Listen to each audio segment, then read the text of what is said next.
জনগণ তার পছন্দের প্রার্থীকে নির্বাচিত করবে।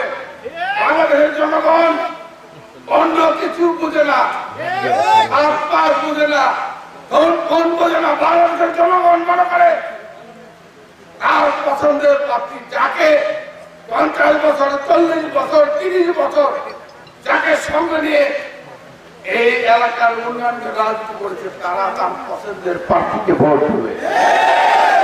এর বাহিরে বাংলাদেশের মানুষ অন্য কিছু বোঝে না। পিয়ার আর ওগুলো বুঝে না, পিয়ার কিছু বোঝে না। তারা বোঝে পিয়ার বোঝে না, তারা বোঝে ফেয়ার। এই পিয়ারের বিরুদ্ধে ফেয়ার, এই ফেয়ার ভোটের জন্য 20টা বছর মানুষ অপেক্ষা করছে। আমরা চাই ফেয়ার পদ্ধতি, ফেয়ার নির্বাচন, যে নির্বাচনে বাংলাদেশের জনগণ তার পছন্দের প্রার্থীকে ভোট দিয়ে নির্বাচিত করবে, সেই ফেয়ার নির্বাচন আমরা অপেক্ষা করছি।